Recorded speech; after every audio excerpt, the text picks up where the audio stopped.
Conor McGregor is going to be the headliner of the White House event, which is next year. Now, I realize that we're living in fantasy land. I do get that. But we're still there. Let's just have the conversation. So it doesn't really matter that it's the White House, and it doesn't even really matter that it's next year. Let's just take Conor McGregor. He's going to fight. Who are you going to match him up with? You got to understand, for anybody else, it does matter. But it doesn't matter for Conor. You could have Conor fight a mop if you have time to promote it, and he will sell out an arena. So Conor's just a unique guy. But you're making some very big concessions if you go in that direction. Concession number one, this event isn't as big as we told you it was going to be.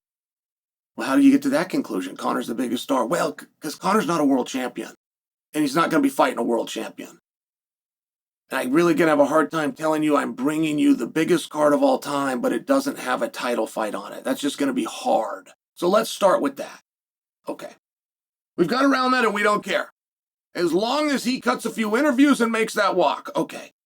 Now, not only is it not going to be a title fight, it's not going to be a number one contendership fight. It's not going to be a fight that affects the rankings at all. And everybody is eligible. Conor used to be world champion, so Conor can fight anybody, but Conor's not ranked. Conor's not even licensed. So if we bring him back, we could put him with somebody that isn't ranked. An older name, a name that you can know. We could bring somebody in. Tony Ferguson would not be off the table. If you're getting down to the point that this doesn't affect anything in the future, this is a one-night only event. If that is the point that you are accepting, and that would be very tough for us. It'd be tough for us to relate because never in the history of the UFC have they ever done a fight that did not have, at least in theory, a consequence. They have never done a one-night only tear it down and it will have nothing to do with our future event. Do you turn to Michael Chandler? It's very hard for me to believe that Conor McGregor is going to return and that anybody else get that opportunity. I feel if we're going by what the right thing to do, and we don't have to do that, by the way. The right thing to do has got 20 different answers, not to mention what difference does it make, right? I mean, these aren't children where you're trying to do it right in Little League and everybody gets a turn to bat. It's not like that. But if it was, I think it would have to be Chandler, or at least Chandler would have to sure be considered. And you're also going to have to take into consideration to some degree, like we don't need Conor to win. We're not even expecting him to win. We're a little bit further. We acknowledge there's no way that Conor can win. And you're putting him in a beyond silly situation. We have never returned somebody after a 4-year break and put them in a 5-round atmosphere. We have never returned somebody coming off of a compound fracture and put them in a 5-round atmosphere. We have never taken a guy that's a huge star and has big conditioning issues and put him in a 5-round atmosphere. Like, I mean, you could go on and on and on. This is all going to be a unique one-off. And we don't need him to win. We don't expect him to win. In fact, a little further, we know that he's not going to win. But we need the idea that he possibly could, just because we'd like to get some minutes in. Right? We like to get some minutes put in out here. So who is the right body that can fog a mirror, doesn't affect the ranking, doesn't have anything consequential going on in their career? Oh, and by the way, that we know has slipped enough that even Conor McGregor could get some minutes in with. I mean, you understand, it's a terribly difficult situation. Not just from the lack of training. The poor guy had a compound fracture. To return from that, I mean, Chris Weidman's one of the great fighters that you have ever seen. Boy, they were coming out and kicking him, and he took that real serious. Even when Chris went out there and won fights, that was still something that needed to be noticed and observed, right? Protecting his leg. So, what do you do in that situation? Does it overly matter Now, the athletes will have the right to call Conor out. They'll just have to understand I'm going to get a bunch of attention, but it doesn't go anywhere. If I'm one of the big name guys, then I likely am a pretty highly ranked guy. I don't know that we have very many big names that are not somehow potential for future world titles. We've got them. We've got some guys that are just big names. But I don't know that we have very many. It would really limit our pool. So if one of the big name guys wanted to come out and do a fight, they would get a lot of attention, and it doesn't come with the kind of money that they make believe it does. It comes with whatever your contract calls for. You're not bringing in the money. He is. This whole money fight idea, like once you finally get your pants on for what this is, you're then going to realize that you're going to put X amount of your life aside for the attention of a fight, but not for the actual consequence of the fight.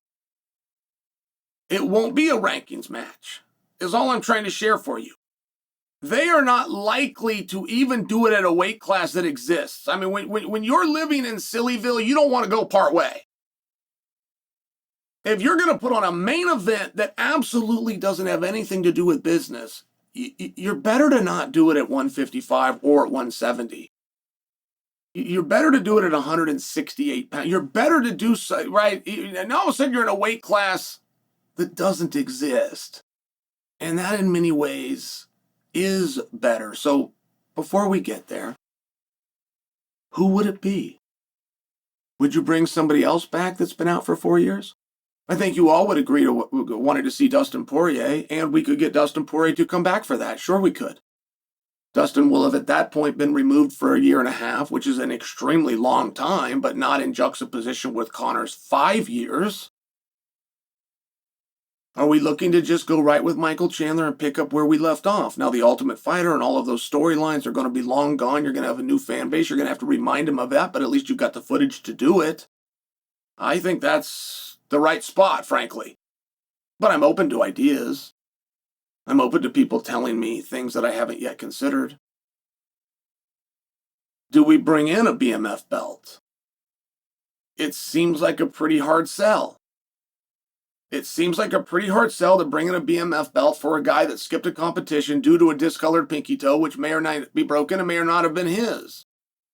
But aside from that, yeah, that's a tough mother for sure. So where do you go? What do you do with it? And I'm not doom and gloom on it at all, by the way. I would understand why you would go after the sport's biggest star if you're trying to do a big event. I get those things. Fully. Perhaps I'm the one that taught it to you. What I'm suggesting is how this is a headline and how people continue to talk about a White House card that 1 month ago was going to be headlined by Jon Jones until 1 week later when it could be headlined by anybody but Jon Jones. It was going to be held on the 4th of July, and now we don't have the date yet, but we do know it's not going to be 4th of July.